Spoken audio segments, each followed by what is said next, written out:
online in 6 steps. Audio for our event will be broadcasted through your computer speakers. If you would like the option to dial in to listen, please call 1-877-201-7923. Today's presentation is hosted inside an Adobe Connect virtual meeting room with integrated AudioOne audio conferencing. We invite you to learn more about hosting your own events with Meeting One's tailored conferencing solutions during a brief Adobe Connect demo at the conclusion of today's presentation. We're delighted that you have joined us today, and we do hope that you enjoy our live presentation with our host, David Smith of DS Virtually. Welcome, David, and thank you for hosting us today. Thanks, Luke. Welcome, everyone. Hi. Delighted to actually have you join me in this one-hour webinar where we're going to be talking about how to move your training online in 6 steps. Many of you will be familiar with ADDIE or possibly even SAM, and there's even the article or the book Moving from ADDIE to SAM from Michael Allen of Allen Interactions. Today we're not going to talk more about the instructional design side of moving training online, more about an approach that we came up with really to actually think about if we're going to move our training online, and by online we mean this live online learning environment, are there certain steps or approaches that we need to be making in order for us to make sure that we're being efficient in putting that learning content online, that learning content is going to work in this online format, and that we're not just slavishly putting the same content we delivered in the face-to-face training program onto Adobe Connect or any of the other virtual classroom platforms out there and trying to make it work.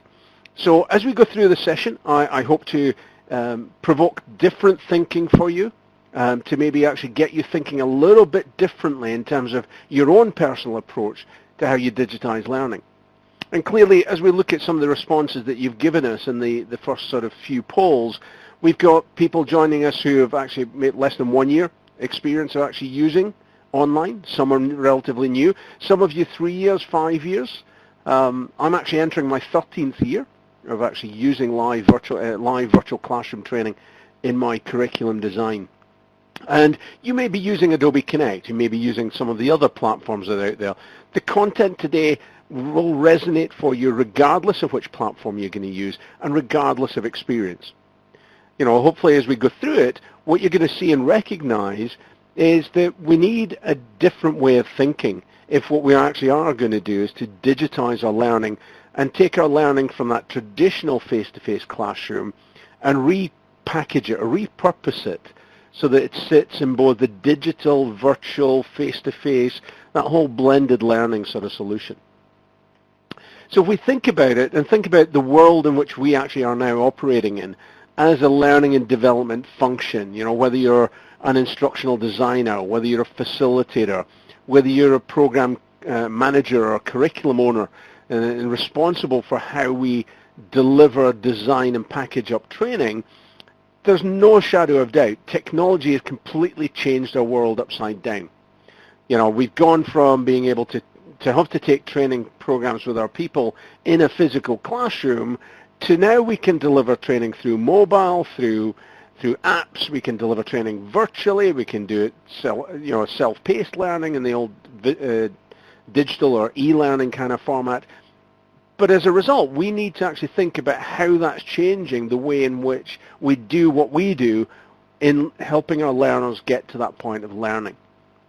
And there's some research, and you can click on Get the Reports. You get a link to that research, which came out of the UK. This was Towards Maturity, who year after year have done a very strong job in terms of benchmarking what's actually happening in industry. And, as you look across the world, and I speak quite regularly at the various training conferences, we're seeing that virtual classroom is something that's been much more adopted in recent years. I think, to be fair, in Europe, we saw an adoption around the global financial crisis of 2008, 2009. But for many, what we're actually now seeing is virtual classroom is coming more from the point of view of it fits into our learners' busy lifestyles. It means we can reach learners at a distance. It means that we don't have to bus our learners or fly our learners in and out of different geographies and locations to actually deliver traditional face-to-face training. And what I'd like to do is get a sense from you as an audience in terms of how would you describe your role in providing live online learning to your audiences? You know, it could well be that you've been doing this, you know, for more than sort of 3 years, 5 years, 7 years. That's fine. It might be that you started that journey 3 years ago and you started delivering some virtual classroom, but it might not be a regular part of your actual learning curriculum. And that's fine. Equally, you may not have started with live online learning yet, and I'm going to applaud you because if you've taken the time to join us today and you're just starting on that journey, then I'm delighted that what you're going to be able to pick up is a proven methodology that we've been working with our clients for, I want to say for about 4 years now, in helping them to sort of decide what learning goes virtual. What pieces of that learning do we actually need to package in a slightly different way?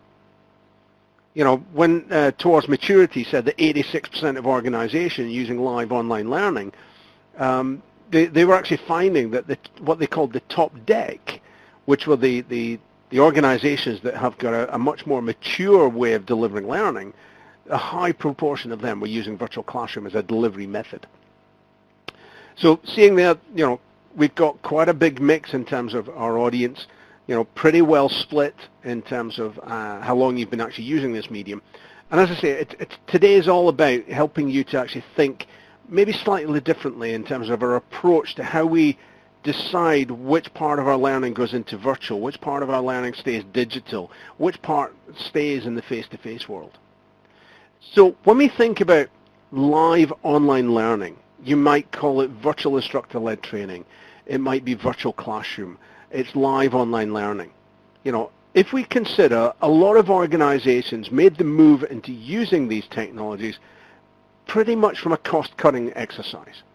It meant that we didn't actually have to bus people around the world. We didn't have to actually take facilitators and put them in a certain geography to deliver a training session. It meant we could actually reach an audience differently at the same time as actually reducing our training costs. And what I would say, and I've seen this definitely over the last 13 years, is that more and more we're switching on to the fact that virtual classroom, this live online learning, helps us with so many more benefits, far more than just saving money. You know, yes, it's going to save time. It means that we're going to be able to respond to the learning need probably in a quicker way than if we had to design a face-to-face training program and deliver it using that method. It satisfies the need for us to deliver that learning at distance across different time zones and geographies to our global audiences. And ultimately, it's got a good feel effect in terms of us being able to actually think about reducing our carbon footprint. What subjects are people using virtual classroom technology for? Well, in the 13 years that I've been helping clients design, deliver, train their people to actually deliver and design learning virtually, I've struggled to find any subject that we've not been able to put into the virtual classroom. If you consider more and more what we're doing nowadays is helping knowledge workers to gain new knowledge or enhance their current knowledge about a particular subject, whether that's presentation skills, whether it's selling skills, whether it's, you know, customer service, whether it's business skills, it might be leadership. Pretty much anything that you are able to deliver face-to-face, you can deliver in the virtual world. The challenge is thinking about how you make that approach and what we actually do with it. But the problem we've got within our industry is that when we actually move from one learning modality to the other, if we don't make any adjustment, potentially success is not going to be guaranteed for us. And I think more so in virtual classroom and in e-learning, what has happened in the past is organizations have taken what they did in terms of that face-to-face training program and just regurgitated it and actually take the same slide deck, put it into the physical class, put it into the virtual classroom, or converted it into an e-learning asset, and then thought, well, why is this not working? Well, prime reason is going to be the fact that the content has not been designed to be delivered, consumed, and worked with in a virtual environment. The interactions are different. The facilitation technique has to change. You know, the way in which the learners actually are now consuming the learning has to change. There's a new environment and technology that they've got to become much more familiar with, not just the case of sitting down in a classroom and learning the actual content. So part of that comes from potentially our faculty or our facilitators possibly being uncomfortable with the environment. They don't have what we call virtual presence, which is that sense of being able to deliver training in a virtual world where it's natural for them. That faculty has a little bit of discomfort. They're not familiar with the technology. They don't like the fact that they've lost eye contact with their audience. And unfortunately, in a lot of instances, virtual classrooms become nothing more than a talking head that's pushing PowerPoint slides across a screen. That's not training. That's just presenting information and knowledge. The success may actually not be there equally because our learners are also uncomfortable with the platform. We've not taken the time to educate them and get them up to speed with how the platform is going to work. The learners may actually see that, well, you've moved from your face-to-face classroom and delivering curriculum in that way to actually delivering it virtually, and they may see it as being it's cost-cutting. They might not see that there's so many different benefits to actually using virtual classroom, the likes of it allows us to extend our learning to a different audience. It means, yes, we cut costs, but it means that we can actually still deliver learning to you as an audience at the same time as allowing you to stay at home with friends and family, to actually stay within the job role, to actually not pull you out of your role for 3 to 5 days at a time if we're doing face-to-face training and the like. And equally, if the learning has not been designed for the actual environment, and it's not been designed for a virtual classroom setting, there's a high chance that your audience are going to be multitasking. There's a high chance that they'll multitask and they won't be paying attention to learning, and to some extent, the virtual classroom has tended to lend itself more to people dialing in, logging in online, and maybe putting one ear to the actual virtual classroom session and not really paying too much attention. And that, to me, if you've been on previous webinars before with me, you'll understand that for me, a large part of how we design these classrooms, these actual these sections, will actually help us to be much more engaging and interactive with our audience than if we actually just serve it up without any real deviation from what it was when we did it face-to-face. So I want to give you a little bit of research, and then we're going to get straight into actually talking about this approach. There was some research done by the e-Learning Guild of around 3,500 practitioners that were using virtual classroom or synchronous online tools. And what those practitioners were saying was that 90% of them felt that the tools weren't living up to their full potential. Now, it's not the tool that's not living up to the full potential. I don't think it's the way that we use it, the way we leverage it, the way we design for it that was meeting that potential. 88% of our audience said that, however, when it was set up correctly, when the design was designed for a virtual session, those virtual sessions became every bit as effective as a good face-to-face session. Not that they were equal, but they were as effective as a good face-to-face session. And I would actually argue, and I've had this discussion so many times, I do believe that if we design virtual classroom training well, and we deliver it well, we can deliver a better learning experience for our learners than we can in the face-to-face classroom. And part of that is the tools provide us with a slightly different way of communicating with our audience. One good example of that would be is if we've got an English second language audience, often it's easier for them to read and write in English than it is for them to just audibly listen to what's being said in English. So when you actually have content on slides that are written, your questions, you're putting it into chat, you're adding a different mechanism to allow that learner to learn a little bit differently. And unfortunately, the research also went on to say that many people in the organization didn't understand the role or the benefit of using these technologies. Now that research is a little bit older now, and I think we've moved some way down the route now in terms of, we're starting to see the benefit of using these technologies. I've been helping organizations for 13 years to design and deliver virtual classroom learning. It's something that, if we have the right steps, the right approach, we can get a lot more success. But unfortunately, our industry has seemed to think that it's just a case of plugging and playing. It's just a case of actually taking that slide deck, bringing it in online, and what we've got to do is leave it to chance that we're actually going to get a success from delivering that piece of content. And of course, we all know that if we leave things to chance, at the end of an event, it's unlikely that we're going to get the right results for us. So what's needed? Well, what's needed first and foremost is new skills for us to actually get to that potential. There's new skills that are needed for us as instructional designers as well as our facilitators. On top of that, what we need to do is think about that we need to adapt the medium. So the training content that we want to deliver needs to be adapted. Our delivery style with our faculty needs to have a fix. Our learner audience needs to be educated and more familiarized with how we actually use these platforms. And also our internal stakeholders, they need a sense of understanding, well, what is the commitment that we're asking our learners to do? You know, if you have a line manager whose sales team are actually sat at their desks, they're wearing a headset, but they're actually now listening into a virtual call, they're every bit as sacrosanct as if they were sat in an actual training room being trained. They shouldn't have interruptions. They shouldn't be distracted. They shouldn't have a sense of, can you just stop training a second and answer this question from this client? So it's part of our approach is thinking, well, how do we help to actually manage this challenge of adapting content, faculty, learner audience, and internal stakeholders? And what we want to do is give you a way of actually navigating through this maze, if you like, an approach that says there are steps that you can take and questions that you should be thinking about, and once you've got your answers to those questions, that should inform and get you thinking about virtual classroom going the right direction, getting that success in place.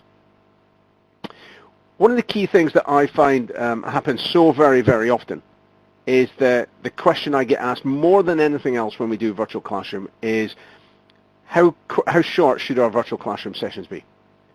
And I guarantee you, for each and every single one of you sat on this call today, at some point or other, you've probably had the request, which is that 2-day training program, you know, it might be on consultative selling or whatever it might be. Can we now make it in 2 virtual classroom sessions of 2 hours each or something along that lines? In other words, can we do less with more? Can we do more with less? And what we recognize, the research that we've done, is that when we do face-to-face training programs, of course, we'll invest a day or a 3-day or a 5-day program. That, you know, it doesn't matter what the program is, 1 day, 2 day, it's in day compartments, it's in day durations. Whereas in virtual classroom, 45 to 60 minutes tends to be the optimum length that organizations are using. Probably about 90 minutes can be the more common one as well. So what I'd like to do is find out from you, what are the common durations that you're putting your virtual classrooms together?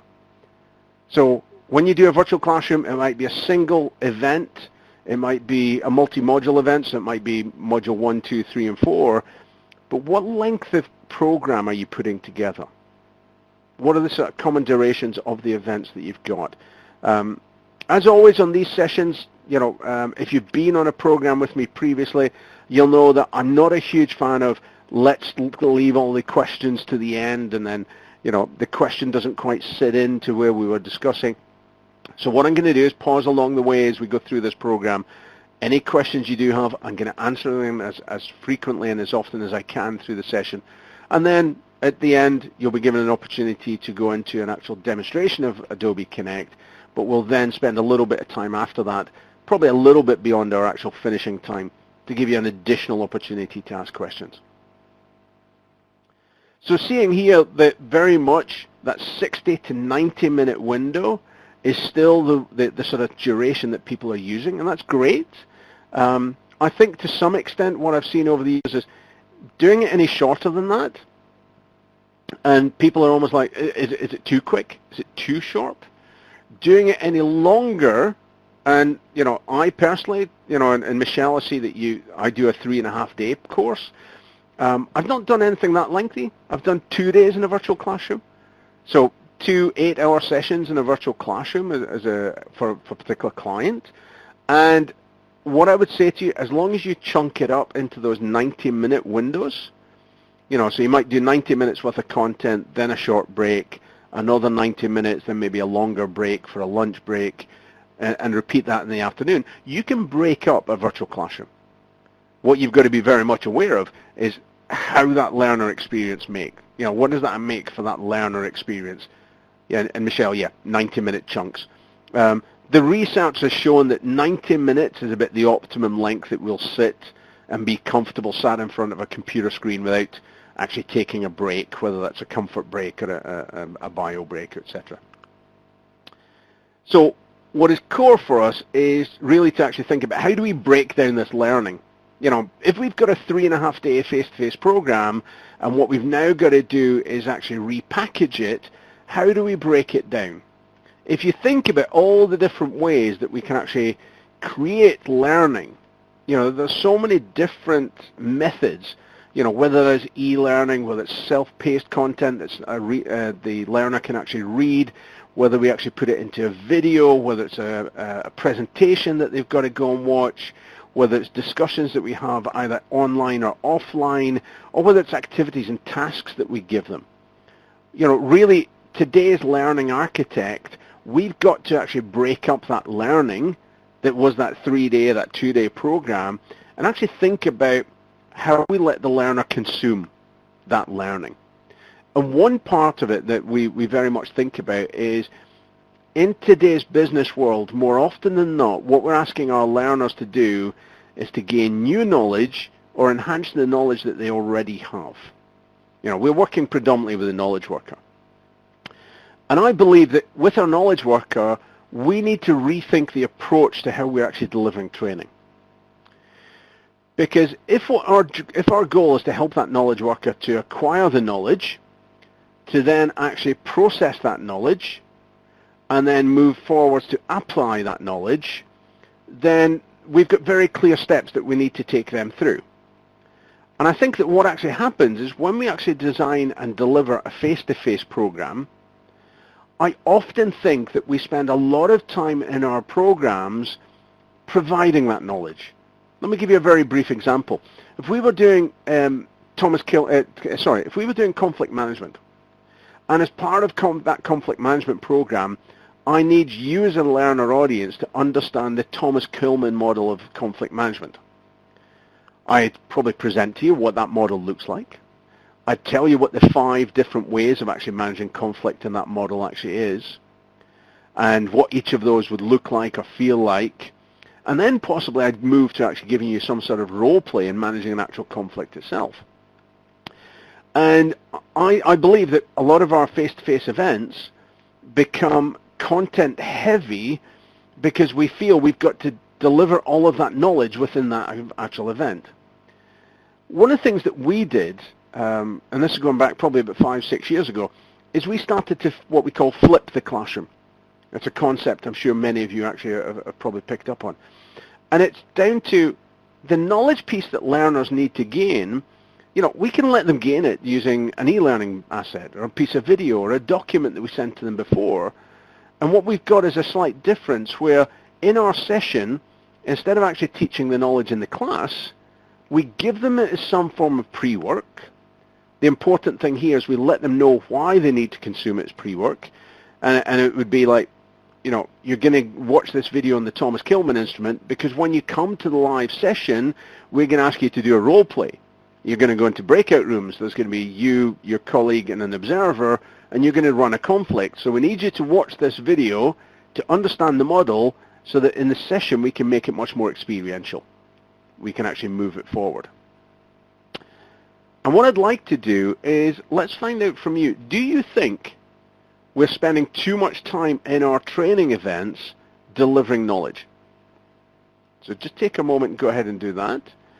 I'm going to just pick up on a question.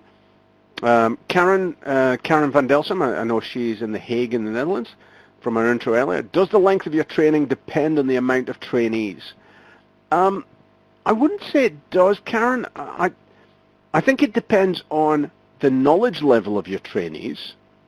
You know, in that, you know, there's knowledge that we need our audience to gain, which might be need to know knowledge or nice to know knowledge. And depending on the level of a learner coming into the program, we might feel that we need to spend more time imparting that knowledge to them or not. You know, and I think part of that really would actually probably look at what we're actually doing. You know, look at this. What's that? 91% of you saying, yes, we need to change the way in which we approach the learning. And I think, ultimately over the last couple of years, we're starting to see learning evolving where what we're actually doing is flipping that model around. Instead of actually providing more of the knowledge in the class, what we're actually doing is providing a pre-work or inter-session work, and then as a result, we're bringing people in and we're doing more in learning. The live session becomes much more experiential, much more hands-on. And I'd really advocate keep doing that. The key to it is making sure you understand, or we know, how are we going to actually break up the learning. But importantly, for me, it's about making sure that our audience, our learner audience, sees the value or the need to to follow the learning path that you're creating. We started doing learning journeys probably about 5 years ago, where we actually had very stepped processes in terms of the learning we wanted people to consume. Watch this video, read this article, join this virtual classroom session, do this inter-session work, watch this video because in the following virtual classroom session, we're going to use it in live role play. So those sort of things, and Edie, to your, you just timed that beautifully in terms of your question now. How do we enforce the pre-work being done? I wouldn't say it's more about enforcing it. I think what we actually need to do is to market and signpost the learning steps better so that people actually think, hang on, I see that, yes, there's a video I need to watch, but I now see the relevance of watching the video because I see that in my next virtual classroom, I'm doing a role play using the knowledge that I should gain from watching the video. That's a big difference between, getting that audience to actually, or enforcing people to go through it. I think we're dealing with adult learners. They should be able to see where that, I go back to a phrase that was given to me right in my very early days of doing training, which is if you can show the learner the red thread that travels all the way through your learning program, then everything is linked. Everything is seen as being a significant part. And I think what we've got to do is be better at making sure that we actually are showing the learner the importance of each component, and each component has equal merit, that they've got to be completed. Where the 6 steps actually came from, back in 2016, I was very fortunate. I'd embarked on a project with my company where we looked at, was there an approach? We had Adi, we had Sam, the instructional design was solid, great, but there was more of an approach that we had in terms of how we approached converting content for virtual classroom. A large part of the work that we did was taking clients' existing face-to-face programs and repurposing them for virtual classroom. And I authored the TD at Work, which is 6 steps to moving your training online. This webinar is based on that.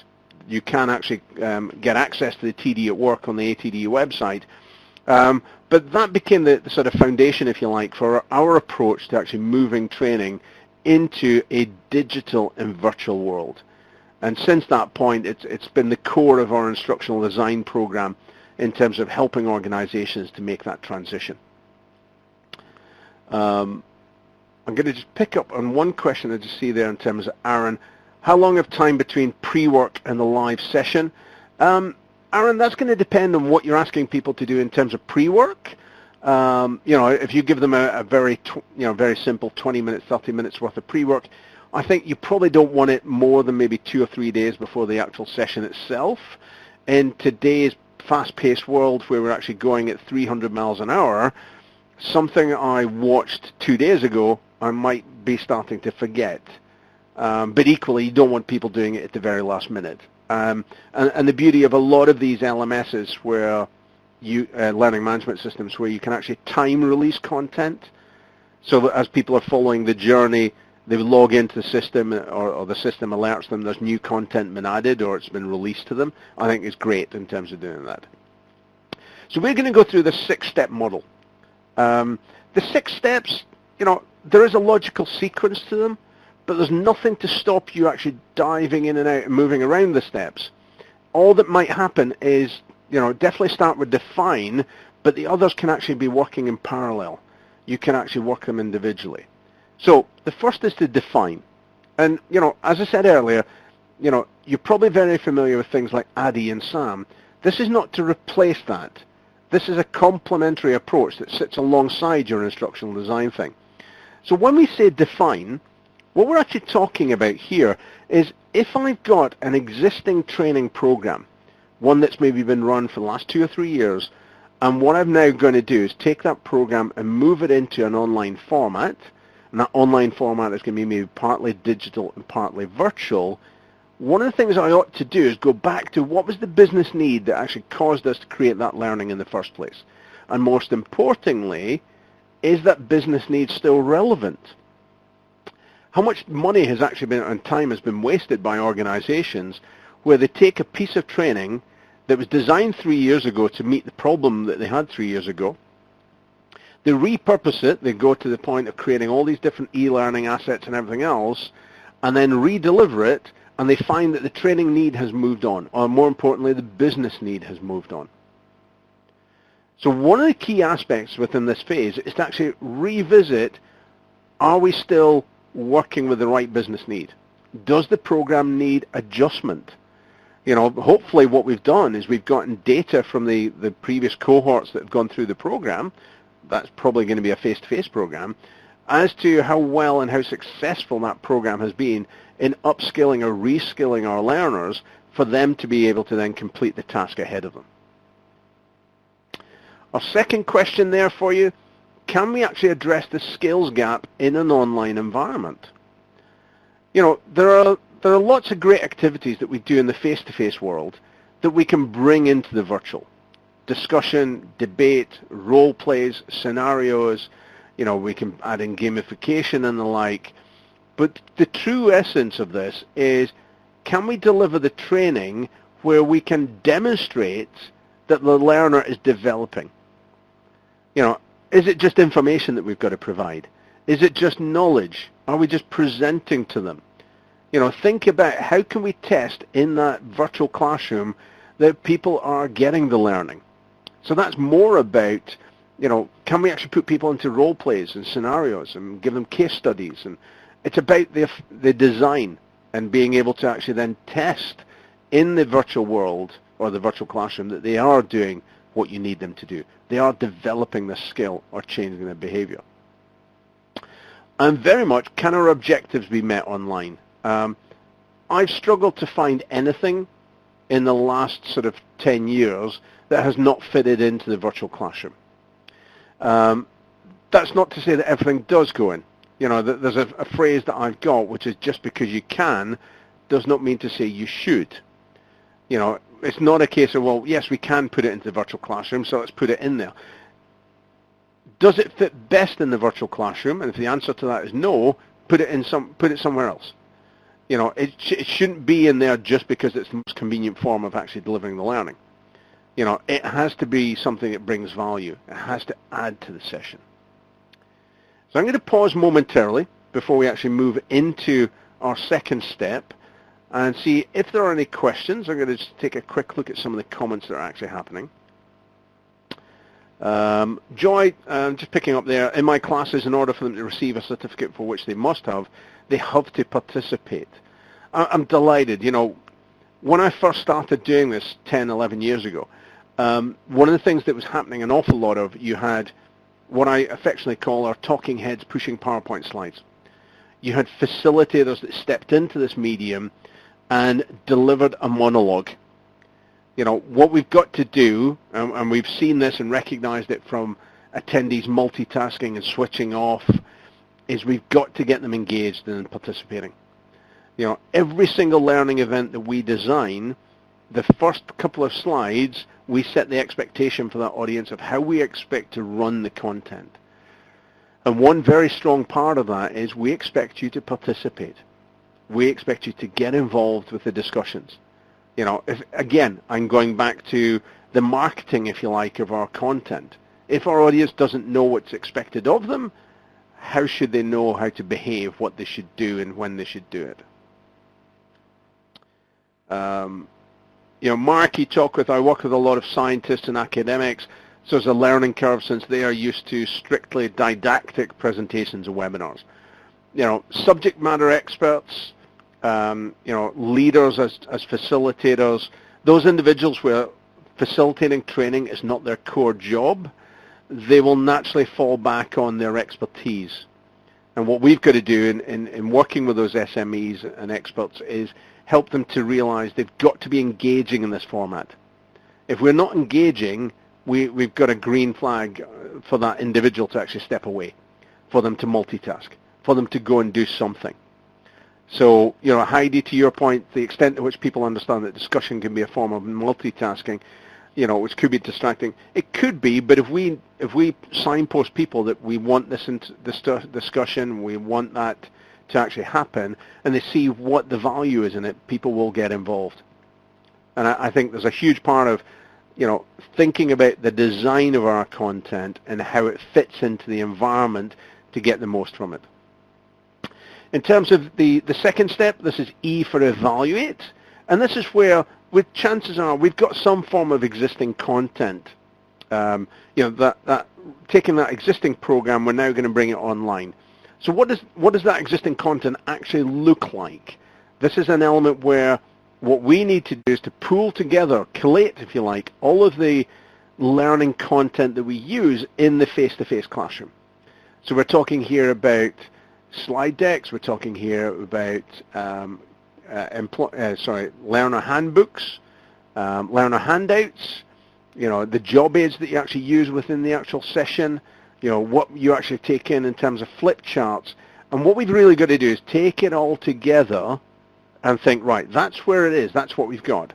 One of the core aspects that I see time and time and time again comes from the point of view that, well, we've got a facilitator that delivers that program, and if anything, the running master or the leader guide or the detail about how that content is run sits inside that individual's head. One of the core aspects that we've got to do at this stage is make sure we've got all of that on the table. We've got that all out so we recognize and we understand exactly how the program runs face-to-face. Then we can start thinking about moving it virtually and making the steps to make it fit. At this stage, I always think also about if we're going to move content into the virtual classroom, it makes sense for us to actually think about, well, where are our audience going to be based, and does virtual classroom work for them in their world? Now, you may turn around, if you're based in the US, you may be thinking, well, David, come on, it doesn't matter where we are in the US. We've got a strong Wi-Fi signal, a strong internet signal, and virtual classroom, as long as folks have got a computer, a headset, or a telephone, they can join, shouldn't they? Yes, it is. But the advent of virtual classroom means that often we're actually being able to push out learning to more global audiences. And one of my first experiences was I was working with one of the big 4 consultancy companies, and we delivered virtual classroom training out to Asia. And this was to upskill their people in terms of designing and delivering virtual classroom training. And a lot of those individuals were located in far-flung Asian locations. So it wasn't quite Beijing and Shanghai and the major corporate cities. It was maybe some of the outlying regions. And that in itself can give us a challenge if people can't connect. If you can't connect to a virtual classroom, it's the equivalent of being locked out. So there's a part of the whole process of deciding, do we move this into digital and virtual, about making sure can our audience get into the session. And then, and this is one of my bugbears, so to speak, are we setting our learners up for success? It's not just setting the learning up for success. It's not just setting up the faculty. It's, are our learners comfortable on the platform? So if we're going to use chat and we're going to use polls and we're going to use breakouts, and any of the other tools within the virtual classroom, have we made sure that our audience knows how they work, how they experience that, what that feels like, what that actually looks like? Because often what's happening is the very first time that someone's getting exposure to a virtual classroom is when they're in it and when we're expecting them to learn within it. And that's not a great experience. It can lead to learners being frustrated, being switched off, being unmotivated to actually continue with the session. And one of the core aspects that really hampers that is our audio. One of the things that we need to do in terms of that, again, that audit of audience locations is thinking about what are they using to connect to audio. Now, many of you, I'm pretty certain, because of the advent of these technologies, are probably using the voice over IP or the computer-enabled audio. I've been delivering sessions for 13 years. If I'm delivering a session for me personally, I'm always on a telephone line. It's a telephone headset that's connected to my desktop phone. It's not computer audio. It's being directed straight through the audio line. And why is that? Well, if I rely on VoIP, then I'm relying more on a computer signal, and that can be affected by my bandwidth, by my latency on my computer. It could change by location. It can fluctuate in and out depending on the bandwidth. If my family suddenly come in and they start using the internet, then my bandwidth is only so much. And I work from a home office. If, however, I'm in a high-speed broadband area, that's different. I'm going to get higher broadband. But the VoIP has been something that many organizations have said, well, hey, out of the box, the platform comes with audio integrated. Adobe Connect does that. But that VoIP can actually often be the cause of issues like latency, of jitter, that metal voices, and that doesn't give a great audio experience. So very much advocate the whole sense of making sure that you've got audio that's connected, audio that's actually integrated, even something as simple as audio that's got international dial-in. It's amazing the number of clients I've worked with where they've rolled out a virtual classroom program and then suddenly they're hitting obstacles because those learners in Azerbaijan and Baku and other places don't have an international dial-in number. Now, not every platform is going to have every number, but it goes back to what I was saying about auditing your audience location. If you know that you've got a learner audience in Baku in Azerbaijan, you should be preempting, well, how are we going to get that audience to join the audio? Does the tool support it? Do we need to provision a different audio? Have we got the right configuration rather than actually just rolling out and then finding that we haven't and having the problem later? Just having a quick look at some of the comments. Alex and Rico having a little bit of a conversation around about AI. I think AI is something that's going to completely revolutionize virtual classrooms at some point. I think one of the things that's going to happen is that we're going to have, and this is not I've got any insight, it's just my gut feel as to where it would go. I think AI will start to become something that helps us in creating automatic transcriptions of our programs. So you'll be sat there and in the background some robot is actually transcribing the actual audio track and it's going to be available in some right-hand side, some pod on the screen. I think, it's going to help us in terms of personalizing learning more. So I think there's a lot that AI is going to actually help us in that respect. The C of Decree is very much about creating. And we've created the content. The content already exists because it's in the face-to-face format. What we're now doing is taking those assets, those different elements, and thinking, how do we actually blend this? So it's very much thinking, well, what are all the different components that we've got that we can actually bring into play? Digital, virtual, face-to-face. Whether it's digital and it's an online forum or it's a wiki or whether it's an app, whether it's mobile, we've really got to look at, well, what's the best option? Now, some of that will be restricted for us possibly in terms of budget in terms of finance, but also maybe budget in terms of time. How quickly do we need to get that learning program into the audience? And it might be that, it would be great for us to build that app, but we don't have the budget financially and we might not have the actual budget time-wise. So there will always be elements that actually have to be adjusted to actually make that happen. But, we recognize, we know that a strong blend actually supports the learner and also supports the learning. And if you think about that, and the work that we do at DS Virtually, our upskilling programs, they're all on learning. We have a learning campus that we invite people to actually join. So as part of a learning journey, what you've actually got is not just the digital assets that are available to you, when they're available on multiple devices, whether that's laptop, smartphone, or tablet, but also that you've got a structured learning path, a step-by-step set of resources that says, here's that piece of e-learning you need to consume. Then there's maybe the virtual classroom session. After you've exited that virtual classroom session, here's some other learning resources that are available to you. And depending on your actual LMS, you'll be able to deliver up and serve up a particular learning journey. But again, I think it's pure coincidence, my comment from earlier in terms of having the red thread that actually goes through our program.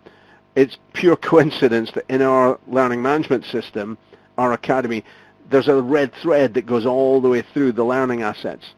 But it always reminds me, going back to my manager's comment about, you've designed a great program if the learner can see that red thread running all the way through the program. In other words, there's a linkage between one piece and the next piece and the next piece and the next piece. And I think if we have that mantra in mind, we're more likely to design learning that is much more free-flowing, that the learner sees why they're doing it. They see the value in it. It's not seen as being something that's quite pedestrian, and they've got to just move through. The R is when we actually really start getting into the point of repurposing the content. Now, take a look and think about this for a second. We're halfway through the model before we've even started repurposing the content. In a lot of instances, what I've seen with organizations is without this methodology and this approach, they're immediately taking the face-to-face program and starting to redesign it. Never mind have they actually completed these first 3 phases, and have they answered those questions. And what you'll find is if you do use this approach, answering those questions will expedite your actual project. It will help you to overcome some of the challenges, some of the problems that you might experience a little bit later down the line. But for now, the repurposing piece is taking our existing content and helping it to fit into the virtual classroom. So part of that is thinking through the activity that you want the learner audience to do and deciding, does it go into the virtual classroom first and foremost? Can we make that activity work in the virtual classroom? And I remember with BP's Leadership Academy, at one point, we were asked to take this training program for senior leaders. And one of the activities that was in the actual face-to-face program basically was fixed around the chess example. So what you actually had is individuals would stand on the chessboard in the middle of the actual training room, and leaders would actually give direction, and based on that direction was whether they actually could complete the task or not. And a large part of the learning there came from learners and leaders and the salespeople actually seeing the looks on people's faces. Now that's not something you'll ever replicate face-to-face in a virtual classroom. We had to rethink, how did we first of all keep the activity? Could we run it in the virtual classroom?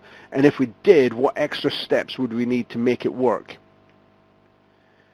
Going back to that knowledge piece, I think there's a large part of it which is, let's stop using these great tools like the virtual classrooms to deliver knowledge. It's maybe much more efficient, much more effective for us to actually take that knowledge piece and put it into an e-learning asset, to put it into something digital, to put it into a video.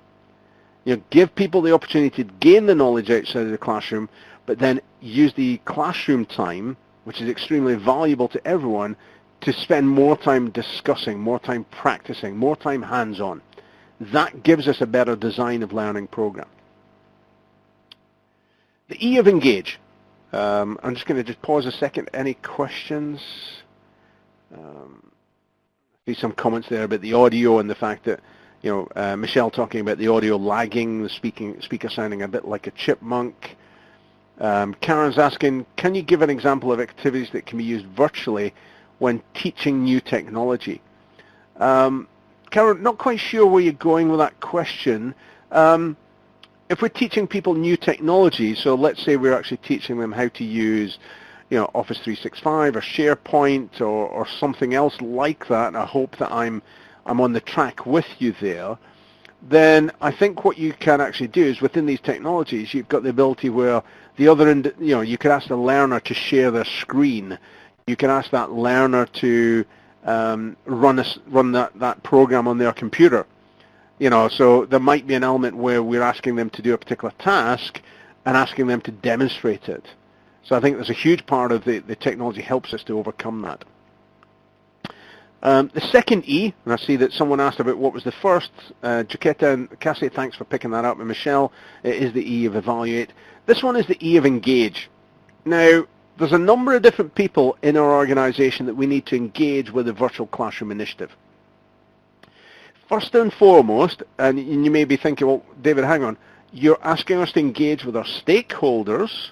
Shouldn't we be actually engaging our learners? You're absolutely right. We should engage the learners. But this we found from past successes has been a truly important part of the whole process.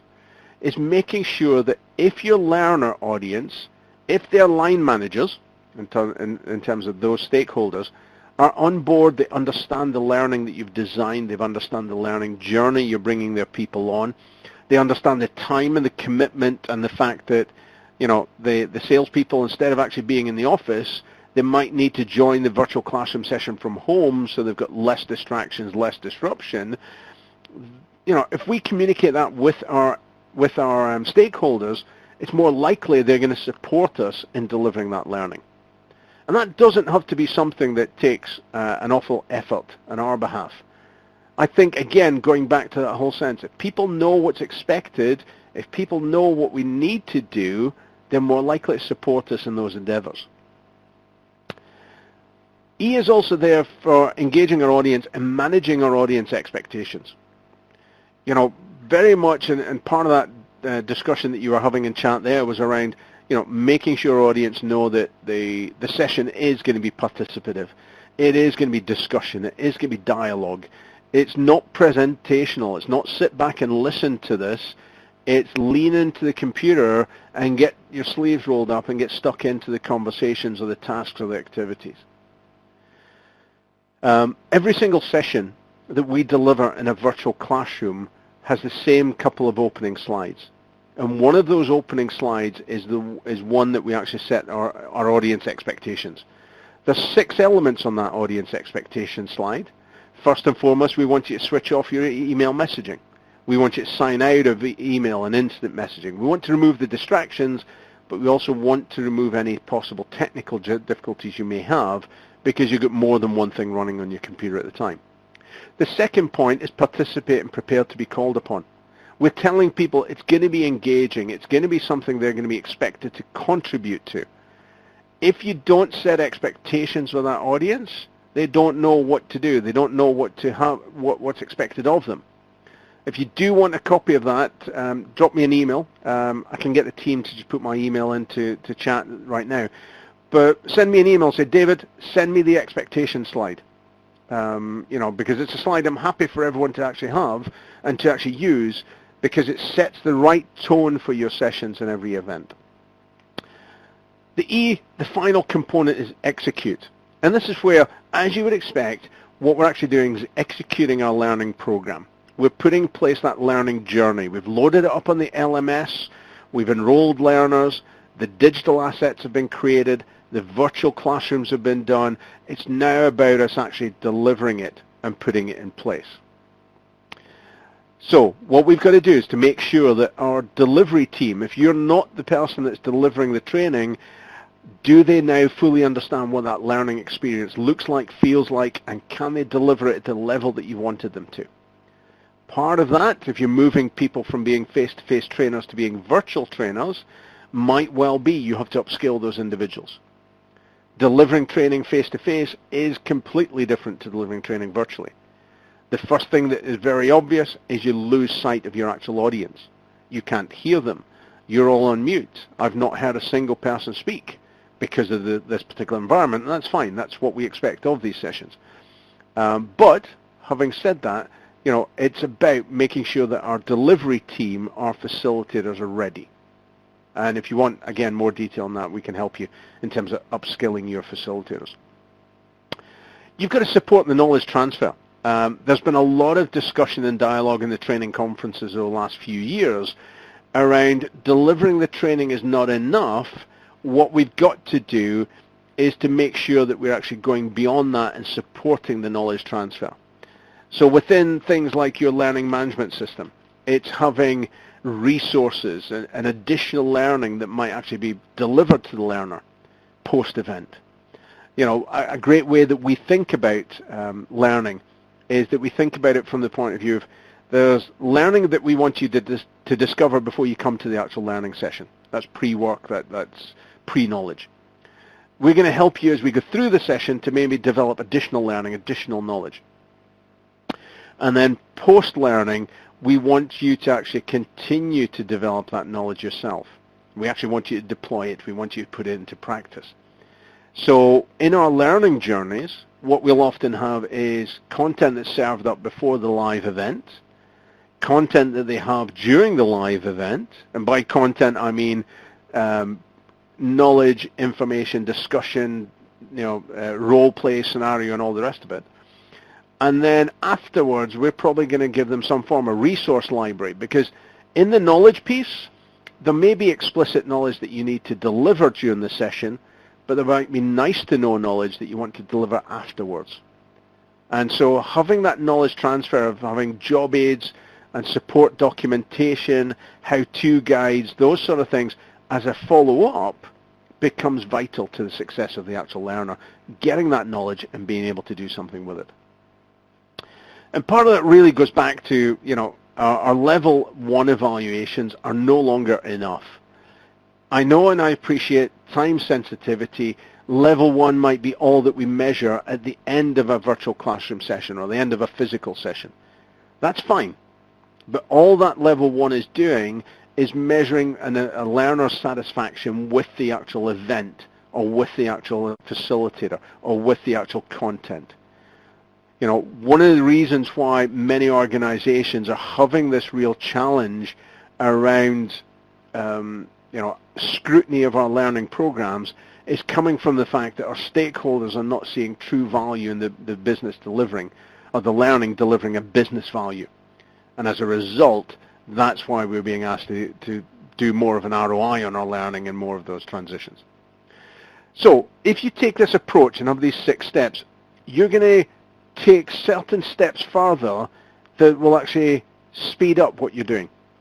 It will actually give you choices and make decisions as to whether you're going down the right route of moving your learning online, instead of actually just going down and then finding that, well, hang on, the learning, yes, we could have done it, but it doesn't benefit from, because the very first part of the decree was defining, if our business need has changed, what's the point in us redesigning the learning? There's absolutely no points whatsoever. So with that, we're coming pretty much to the end of our time together. I'm going to give you a couple of moments and give you an opportunity to actually download the 6 Steps ebook, which actually goes a lot deeper into the actual content. You can see on the left-hand side, you also have the ability to actually download the PDF of the actual slides that we've actually been using. To access those, you're just going to click on them in that don't forget the key takeaways box, and then click download files. That's going to open up a web browser, and then you'll be able to download the file from the web browser. I'm going to pause a second. I'm going to ask Luke just to actually help you understand that we're offering a 5-minute demo of Adobe Connect immediately following this session. So I'm going to hand off to Luke, and then I'll come back and answer any and all questions that we've got remaining. Great. Thank you very much, David. Interject just for a brief moment to say that we will have a brief live demo of Adobe Connect in another virtual room. We invite you to join us if you have any questions or would like to learn more about hosting your own virtual session, meetings, or webinars within Adobe Connect. You can select the option to join the live session now that is on your screen, or you can schedule a demo at another time if you would like. And now, David, I'll go ahead and I will turn it back over to you as we continue to answer any questions that you might have from today's presentation. Excellent. Thanks, Luke. So as I've said previously, go ahead, put your questions into the Q&A panel for me. Just want to pick up on some of the comments there. One from Mark. The easier for learners to participate, the less distracted they are about the technology. Mark, I did spot that a little bit earlier, and I couldn't agree with it more. One of the things that we've got to be able to do or try and do, and it comes down to the design of the learning, the delivery of the learning, is that virtual classroom is just the vehicle that we're using. It's no different to us delivering training in a face-to-face classroom. It's no different to us actually delivering training using e-learning. What we ought to be doing is thinking about, can we design the learning where the technology or the vehicle is almost invisible? If we can, and there's a large part of that, is that if we have facilitators that are familiar with the content, great, but they're familiar with the platform. So what they don't do is they don't turn around and say, let me share this next slide with you. We don't need that additional verbiage in our narrative. It should be a case of, okay, right, so let me show you this. Bang, straight into showing it. We often, if we're not comfortable with the platform as facilitators, we'll often put in additional verbiage that is us expressing our discomfort. So let me move this to this next layout for you. That I don't need to show you that. Let me show you this, and just be more natural. And that's one of the things in our virtual classroom facilitation program, is helping those facilitators become more natural in the way they think. Mark, question there. Is there value in having a presenter pod on the session? I think it's distracting, but not with you, David, of course. So, Mark, I'm going to assume, and please correct me in chat if I'm wrong here, when you're saying is there value in having a presenter pod, are you talking about me being on the webcam all the time? If you are, what I'm going to say to you is that being on webcam is something that we tend to use an awful lot of when we're actually doing webinars. Great. Thanks for just doing that. On the webinar, it's very much we're trying to break up that human piece, that distance, and make it much more personable. I would never ever have my webcam on for the full duration of any training program. And there's a big difference. A big difference is that in this particular session, this webinar, it's much more presentational. I'm not having to actually interact and dialogue with you in the same way I would do in a virtual classroom session. I'm not having to refer to notes in maybe the same way in a virtual classroom session would be. Let's say, and I'll go back to my example of Thomas Kilman's instrument. Let's say during the course of a session, I need to refer to my notes. If I'm on webcam and I'm referring to my notes and I'm reading down here and I've got my notes in front of me, and you're seeing me as an audience reading my notes, ultimately I lose a little bit of credibility as a facilitator. If I'm listening to you and I'm jotting down and I'm taking notes on a piece of paper because there's a discussion and the learner's asking me a question, that's not a very good view of the top of my head. So what I tend to use in a virtual classroom, I'll tend to use the webcam to introduce myself to the audience as the facilitator. I'll switch it off. If I'm using something like Adobe Connect, I'll change the layout to a layout that then does not have the webcam showing. I'll use webcam judiciously, and I like using webcam when learners are doing role plays. It's different things, but yeah, it's not something I would have all the time when we're actually delivering training. You want the learners, as you say, you want them to pay attention. It's not paying attention to what I look like or the photograph behind me or the image in the wall. We want them to actually take more notice of the learning and the training and the likes. The minute you start opening up webcam to participants as well, one of the things that you do is you immediately give them a different distraction. Because if you think about it, if I'm on a call and a learner audience, there's people that I've not met before, we're going to see 4 or 5 or 6 different webcams coming up on screen. The platforms, often they'll switch webcam view based on noise.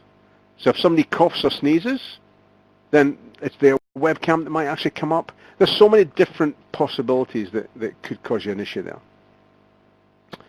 Let's see. Karen, thank you. Being natural is the biggest challenge.